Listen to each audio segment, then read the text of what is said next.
Hello fellow gamers, I'm Christopher Chrisman of Retro Game Network, and coming up next, a look at last week's retro video game news on the RGN Files for the week ending Saturday, August 24, 2019.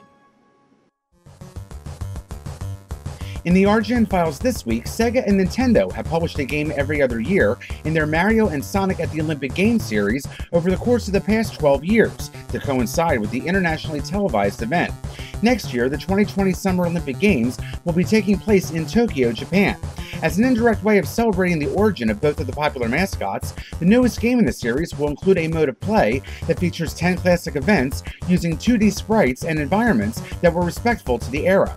This mode takes place during the 1964 Olympic Games, which was the last time that the event was held in Tokyo. Team Mario uses Mario, Luigi, Peach, and Bowser sprites from the original Super Mario Bros., while Team Sonic features Sonic, Tails, Knuckles, and Eggman sprites from the 16-bit version of Sonic the Hedgehog. A trailer released last week shows the side-scrolling action in a variety of Olympic Games, which includes 2D versions of the following events: the 100-meter dash, the 10-meter platform, 400-meter high hurdles, pole vault, judo, K1 1000-meter kayak single, long jump, marathon, trap shooting, and volleyball. Games played in this mode have a look and feel similar to retro video games such as Track and Field and Gold Medal Challenge 92. These 10 events are in addition to the 21 presented in 3D, including the 4 new events that are making their debut at the 2020 Summer Games: sport climbing, surfing, skateboarding, and karate. Mario and Sonic at the Olympic Games Tokyo 2020 is slated for release exclusively on the Nintendo Switch on November 5th and will retail digitally and physically for just under $60. Square Enix has officially announced the upcoming release date for their remastered edition of the PlayStation Classic Final Fantasy VIII.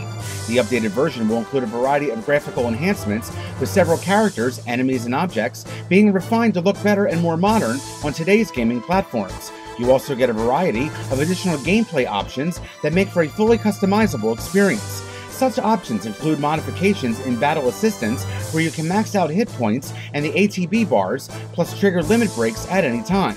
The 3x speed boost accelerates time by 3, which is an option if you want to speed up through easier battles or get to a specific area faster than normal. This particular mode does not apply to certain scenes or with cutscenes. Another option includes having no random encounters occur to explore the world without the fear of being attacked. With disengaged, event battles must still be completed in order to advance with the storyline. The Steam version enhancements that are included in the PC version will also remain in effect, with the ability to max out magic, gil, items, abilities, and even limit breaks. Last week, the official release date for Final Fantasy VIII Remaster was announced for the PC via Steam, Xbox One, PlayStation 4, and Nintendo Switch platform, and with that date being on September 3rd of this year, it makes the release date just 6 days shy of the original game's 20th anniversary. All ports of the game are being offered digitally, with PlayAsia offering up a limited edition physical optical disc package for the PlayStation 4 version only. The game will sell on all gaming platforms for just under $20, with pre-orders for the physical PlayStation 4 version selling for just under $60. An independent hardware modification for the Philips Compact Disc Interactive has recently been accomplished, which allows the system to offer native HDMI connectivity internally from the console. While the system by default used standard composite connections, a member of the Interactive Dreams message board known as Willow Fox has taken the time to give the CDI Model 910 such an update. The alterations permit connections via the now standard HDMI format from changes made within the console itself. He also took the time to use an upscaler to get the best possible video quality. According to Willow Fox, the circuitry was redesigned to take the RCA in and put it to HDMI out. Using this method, whatever the CDI was giving for RCA would ultimately be the same. By using this specific modification, he noticed some brightness loss as well as higher contrast. He also experienced less video noise, partially due to the upscaler's built-in filters. The said upscaler, as he put it, quote, works, but works weird, end quote. When using this method, the picture seems to be more harsh. Specifically, as he puts it, quote, the picture is different than normal video, in that it is a little more harsh, almost like the line tripler is trying too hard to clean up the video. You can only upscale 240 by 480 lines so much. If you bring it up to 4K, it will look terrible. You can tell the upscaler to bring it up to 1080p, and it's still not super bad. It still looks like CDI at normal resolution, but you will see it fine on a normal TV. It will work, but don't expect it to look like an Xbox or something, end quote. Currently, this modified console is a one-of-a-kind device. However, detailed close-up photographs of the modification for duplication purposes can be found on the Interactive Dreams message board. Retro Game Network was saddened to report the untimely death of longtime veteran Sega artist Takashi Iwade. He was best known for his artistic talents that were used for the Panzer Dragoon series, including being art director for Panzer Dragoon Orta in 2002. Iwade joined Sega back in April of 1993 and was one of only a handful of developers that worked on most of the games in the series. Staying with Sega for over 25 years, he had his talents applied to a variety of other games for the company, including the Yakuza series, Sega Rally 2 Championship, 100 Swords, and most recently, Fist of the North Star Lost Paradise. He also assisted with other Sega classics such as Sonic CD and Jet Grind Radio. The news of Iwade's death broke via a social media post by James Melky, the creative director at Tigertron, as well as the founder of Bit Summit. He said, quote, "It is with great sadness to myself, his many friends on the various close-knit Panzer Dragoon teams, and current Sega colleagues, of course, and most of all his heartbroken family, that after a brief illness, Iwade suddenly passed away last week. It goes without saying that he leaves us far too soon," end quote. Iwade's official cause of death has not yet been made public knowledge. Our thoughts go out to his family, friends, and fellow Sega colleagues. Intellivision Entertainment has released a brand new trailer for their upcoming Amico video game console. Unlike the many other mini devices that have been on the market in recent years, the Amico is a brand new system bearing the Intellivision branding. Earlier this year, a stake in Intellivision Productions was purchased by video games live creator Tommy Tallarico, who bought the stake from the estate of the late Keith Robinson. He relaunched the company as Intellivision Entertainment and currently serves as president. Shortly after its refounding, he announced plans to launch a brand new Intellivision console, which is now known as the Amico. All of the games planned for the system will be exclusive to the platform and will be ESRB rated E10 Plus or lower, and will never require any additional purchases to unlock certain areas or features.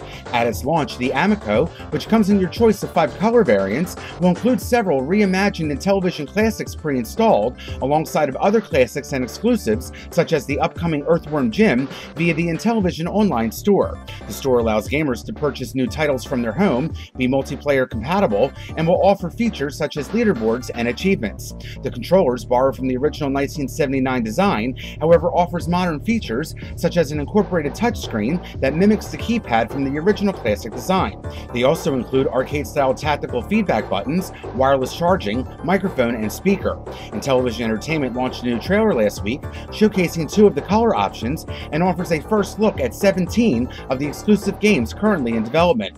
The Amico is scheduled for an October 10, 2020 release and is estimated to cost under $200. Cytronic Software, a homebrew development publisher, has announced a new game called Mars to be released for the Commodore 64 computer platform. Getting released 50 years after man first set foot on the moon, the title has been developed by the team at Sputnik World. In the game, you play the role of a mission commander, leading a team of 8 crew members on a mission to the mysterious Red Planet. Your duties include keeping your crew healthy, or at the very least as stable as possible. Meanwhile, you also issue orders as the lead commander to solve the many problems that you may encounter during your trip to the 4th rock from the sun. Issuing commands to your crew members is also unique, as each member of the crew is an expert at and is responsible for different and specific tasks. Upon the game's completion, it will be made available for purchase in a variety of different methods, which will cater to nearly every type of Commodore 64 user. Editions will be made available digitally for use on your favorite emulator or to make your very own physical media. For those that prefer buying physical versions outright, 3 editions will be sold, including a budget version with disc and manual, a premium edition with disc, box, and manual, as well as a collector's edition, which will not only include the complete game with floppy, box, and manual, but also poster artwork, badges, key rings, and other currently undisclosed bonuses. There is presently no information about what the cost of Mars would be, nor has a release date been finalized. With the announcement making references to the Apollo moon landing, a release by the end of the year is currently assumed. We will keep our readers updated with the latest information as it becomes available. And finally this week, in other retro homebrew-related news, a new title called The Rescue Expedition has been developed for the Atari 8-bit line of home computers. Coming to us from Polish developers Gore and Retronics, It comes to us from the same developers that had previously worked on an unreleased title called Kowalski Fury, which the creators ultimately called, quote, unfortunately very boring, end quote. However, in a complete turnaround, the duo states that the game will be, quote, definitely more interesting, end quote. The game is a unique combination of the classic jungle hunt with an underground appearance, alongside of some zombies and mummies thrown into the mix. According to comments from the developers on the game's YouTube trailer, the game is much more than just a clone of the classic arcade title. As they put it, quote, this is much more than just jungle hunt, because there you can only jump to any height rope and grab it. Here you can expand and collapse it, interrupt it, and swing it almost an entire screen at almost any point of attachment, end quote.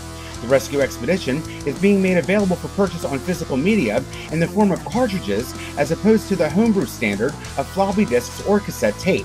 Alongside with your purchase of the cartridge, you will also get a box and extensive manual that includes what they call a historical introduction. Orders can be placed via an email address that can be found at RetroGameNetwork.com until the stock of available cartridges is exhausted. The cost of the game is 149 Polish zloty, which is equal to approximately $49 US or 39 euro. The total number of physical cartridges that are planned on being produced has not yet been made public, and there is no word on whether or not a digital version for the Atari 8-bit emulators will be made available in the future.